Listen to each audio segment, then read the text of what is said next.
बाबू भैया बैकग्राउंड की आवाज़ पे ध्यान मत देना, वीडियो पे ध्यान देना, पढ़ाई छूट जाएगी वरना। समझ में आई बात?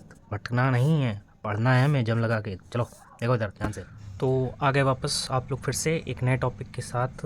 और बाबू भैया जल्दी से आज इसको भी समझ लो, बहुत इंपॉर्टेंट टॉपिक है जिसका नाम है पैरेलल कॉम्बिनेशन ऑफ रेजिस्टेंस। ठीक है, रेजिस्टेंस के बारे में मैंने पहले वीडियो में बता दिया था। सेकंड वीडियो में मैंने इसका आपको बताया था कि सीरीज़ कॉम्बिनेशन में आप इसको कैसे जोड़ते हैं।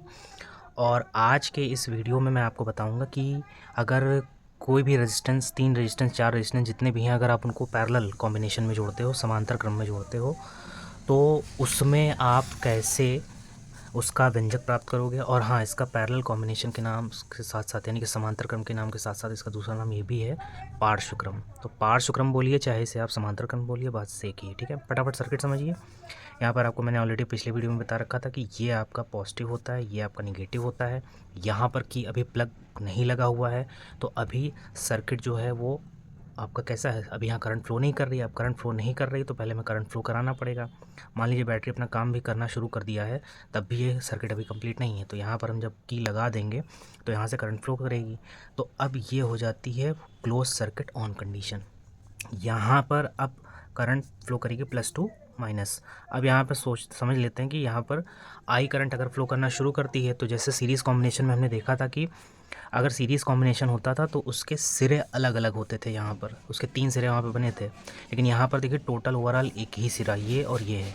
अर्थात इसका मतलब ये निकल कर आता है कि इसमें आप जब करंट फ्लो करते हुए यहाँ पे पहुँचेगी, तब उस करंट के कितने रास्ते हो जाएंगे? 3 रास्ते, एक ये और एक ये। इट मीन्स आपको समझ में आ जाना चाहिए कि यहाँ पर करंट जो है वो 3 पार्ट में डिवाइड हो जाएगी। और सीरीज़ कॉम्बिनेशन में बेसिकली आपका पोटेंशियल डिफरेंस यानी कि विभवांतर होता था अलग अलग। ठीक है, तो यहाँ पे करंट को लेट से सपोज कर लेते हैं I1, इसको लेट से सपोज कर लेते हैं I2 और इसको लेट से सपोज कर लेते हैं I3। सपोज दैट ये रेजिस्टेंस R1 है, R1 ओम का है, ये R2 ओम का है और ये R3 ओम का है।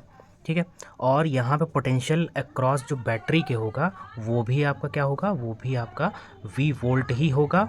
और यहाँ पर ये दोनों जो सिरे हैं इनके अक्रॉस भी पोटेंशियल V वोल्ट ही होगा। ठीक है, बात समझ में आ गई? अच्छा, दूसरी बात, अब यहाँ पर आप चुपचाप बिना शोर मचाए, बिना हल्ला मचाए, पड़ोसी को डिस्टर्ब किए बिना ओम्स लॉ लगा दो। अब अगर आप ओम्स लॉ यहाँ पे लगाते हो तो सबसे पहले हम क्या करेंगे? ओम्स लॉ मैंने आपको थोड़ा सा बता भी दिया था। ओम्स लॉ अगर आप यहाँ पे लगाते हो तो सबसे पहली बात, इस R1 में करंट कितनी जाएगी? I1 जाएगी। तो I1 और यहाँ पे करंट है I1 और ये रेजिस्टेंस है R1।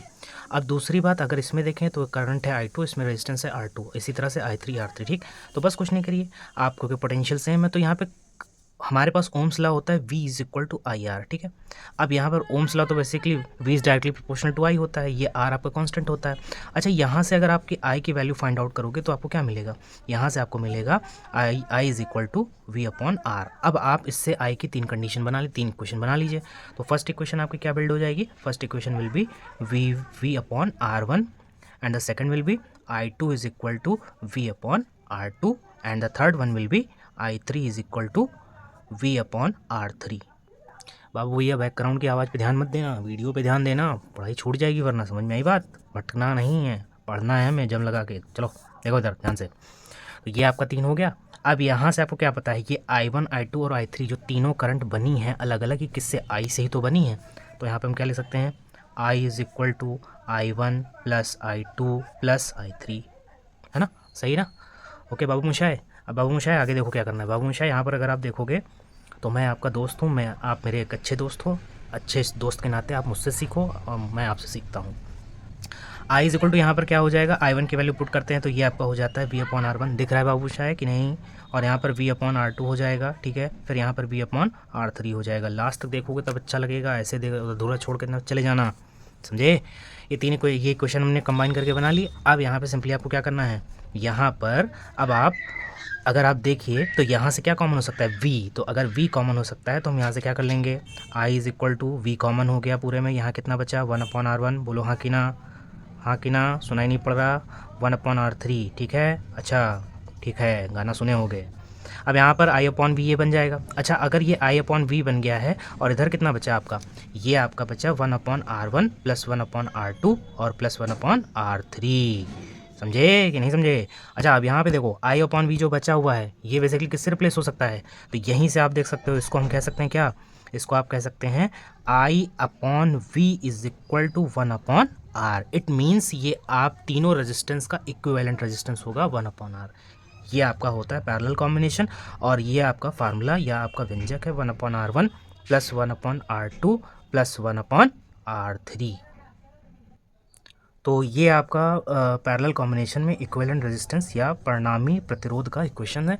और इसका यूज़ क्या है कि अगर आपको किसी भी सर्किट में इक्विवेलेंट रेजिस्टेंस यानी कि परिणामी प्रतिरोध की मात्रा को घटाना है तो आप उसमें प्रतिरोध को समांतर क्रम में जोड़ सकते हो, जिससे परिणामी प्रतिरोध घट जाएगा। और बस यहीं तक आज ये है 3 दिसंबर, बस इसी तरह मेहनत जारी है। बाय।